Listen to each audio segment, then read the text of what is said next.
Сәлеметсіздер ме, құрметті оқушылар? Оқушылар, білеміз де, қазіргі таңда көптеген вирустар біздің денсаулығымызға зиян екенін. Біздің ата-аналарымыз қолымызды сабынмен жуың деген кезде көп балалар тыңдамайды. Ал біздің осы сабынмен жу деген кеңесімізге бір кішкене тәжірибе өткізгім келеді. Сабынның бізге пайдасы бар ма, жоқ па? Мысалы қараңыздар, бізге керек нәрселер. Мына жерде бір ыдыста міне таза су бар. Міне таза су үстіне құйдық, таза су бар. Ал мына ыдыста бізде бұның ішінде сабын бар, сұйықтық сабын. Мынау біздің бұрышымыз, қара бұрыш. Соны ұнтағын қазір біз мына суға саламыз. Міне уатып.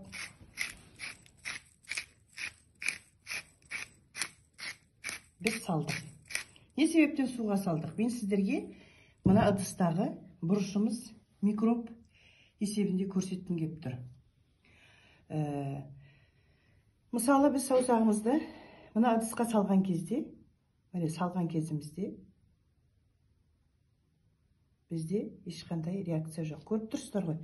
Мына бұрыштағы ешқандай микробтар қозғалған жоқ.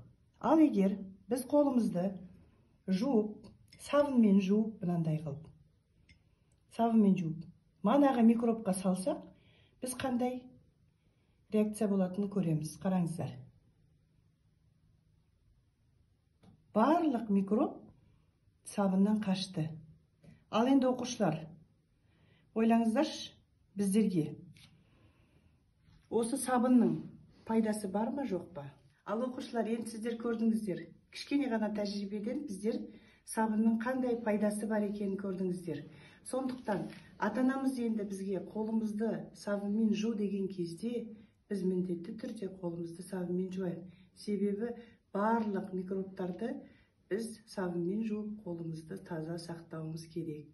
Сіздердің дендеріңіз сау болсын. Көргендеріңізге, мұқият қарағандарыңызға, тыңдағандарыңызға көп рахмет. Сау болыңыздар.